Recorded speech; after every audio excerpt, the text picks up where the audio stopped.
Hello all together, this is Harry from Deep Sky Watching, and I'm doing today my first video for you. And the reason why I'm doing this is because firma Optolong has provided me with a new filter for testing purpose. It's an L-eNhance filter for APS-C size sensor cameras, EOS Canon. And I'm doing this test with my old EOS 60D, which is astromodified. And after the intro you can see what setup I have used and what the processing steps in PixInsight, the software I use, have been done, and the final result and the conclusion of this new filter, how good it is, or is it a filter that maybe suit your needs or not.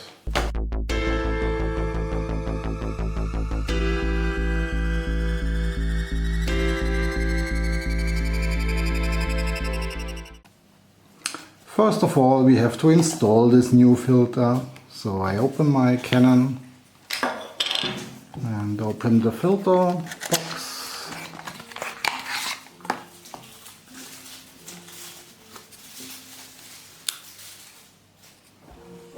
And it's important not to put the fingers in.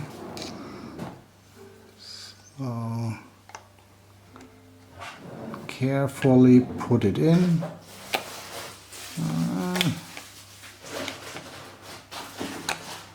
That was all of it what is necessary. Now the filter sits in the camera and is ready for being installed onto the telescope. First, let's have a little look on the Optolong statistics. So this L-eNhance filter has two major band passes. One is covering the H-alpha emission line, and the second one is covering mainly the O3 signal line. Included in the O3 signal line is also the H-beta signal.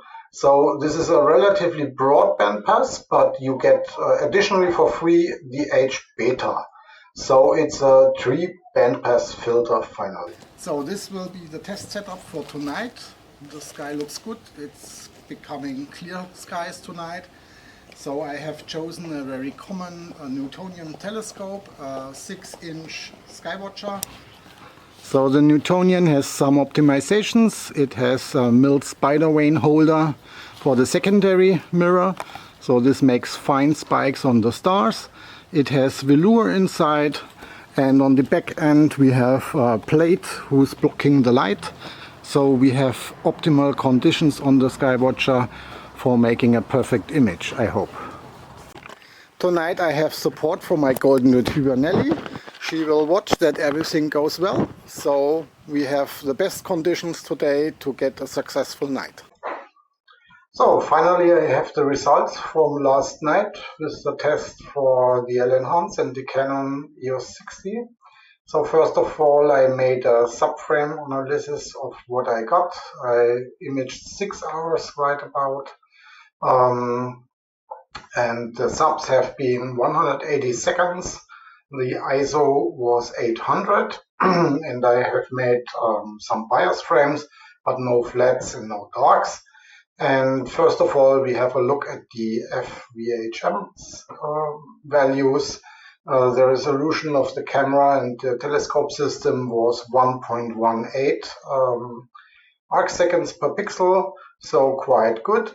And I have now selected out the bad images. So I have here some very high FVHM values. So this I do not put into the stack. Next I check the eccentricity. So I accept everything below 0.69. This is a quite good value. And finally, I always check the stars. So the stars is the amount of stars in the image. And so, if you will, the quality of the sky and the background. Sometimes clouds go through and we do not want to have clouds. So this is a very good index for good images.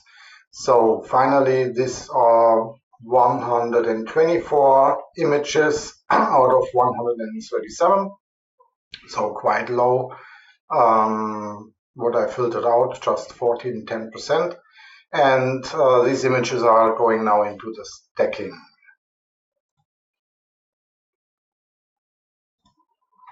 So this is the result of the stack. I have made some minor treatments to the picture. It's still linear state, and I hope you can see what it is. And if you are curious, it's the Lion Nebula. So we can see here the H-alpha regions and here the O3 oxygen regions, which come already through. The processing steps so far have been the Canon bending reduction, the blur exterminator, and spectrometric color calibration, and a little bit of noise reduction to make the stretch. So let's stretch it together and see what comes out in this first processes. So I use normally the generalized hyperbolic stretch, and yeah, everyone has his own recipe. I think the first what I do is to make a linear cut off of the picture. So I send this to the left side to make it a little bit less noisy. So again, stretch. So this would be the starting point for the GHS. So normally I do here the center, send it to the symmetry point, normal RGB, remove first the auto stretch, make the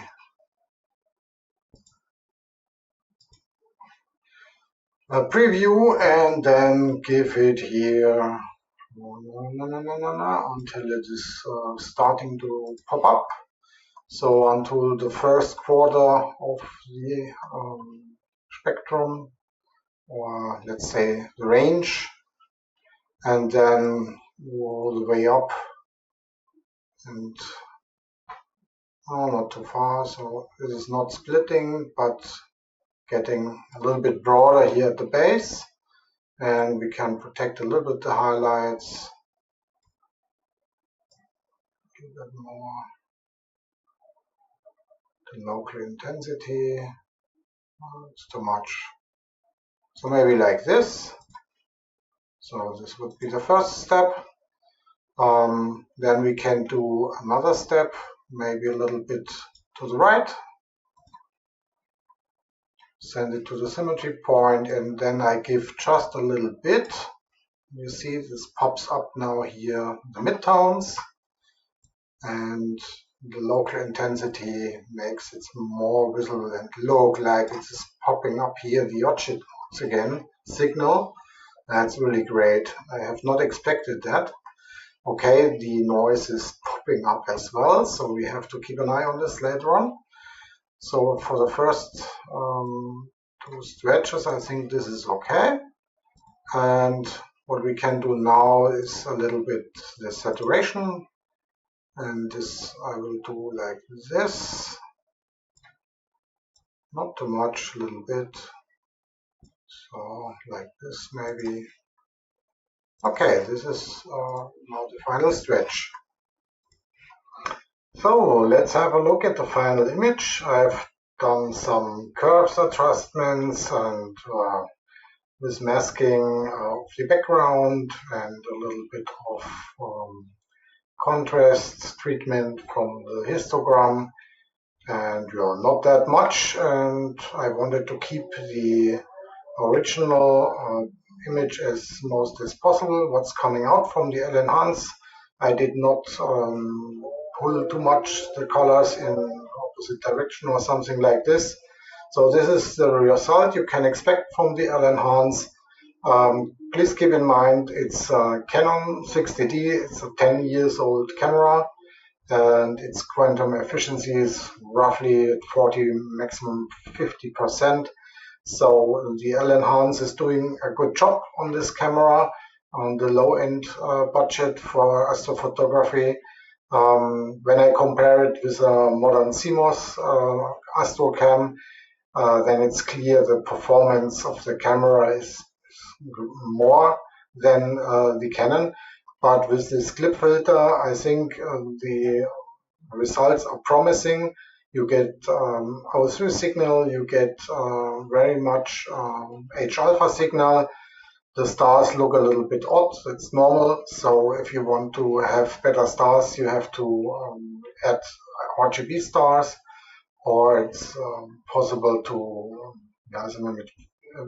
with pixel math, to get a little bit better colors on the stars. But this is the original shape of the L-eNhance, and it's normal RGB processing. I did not split the channels and recombine them as HOO, but this is for sure possible to push the results even more. But I think you can see the lion. Here's the tail and the body and the head.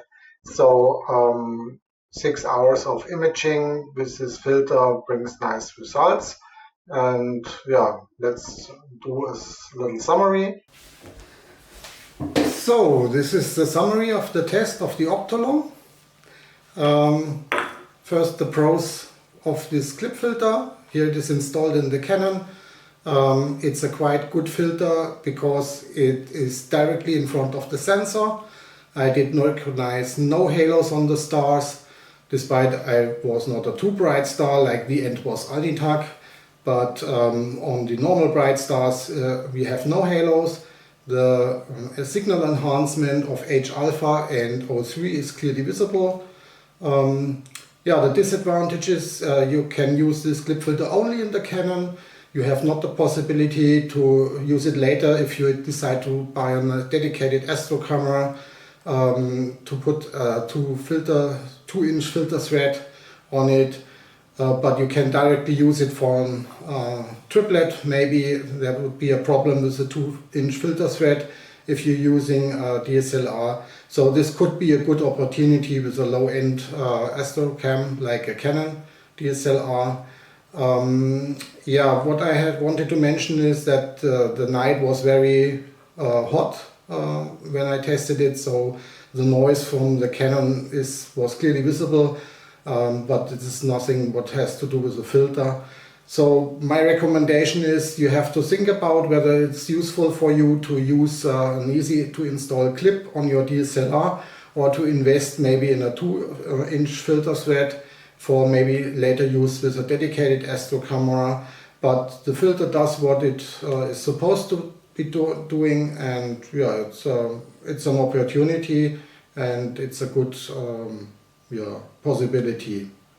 If you liked the video, please subscribe to my channel. The next video I will do is the second filter I received. It's the L Quad with a 2-inch filter thread, and I will do this test maybe next week or the week after, when the sky is a little bit clear again. So it's a little cloudy in Bavaria. So yeah, have fun. See you later.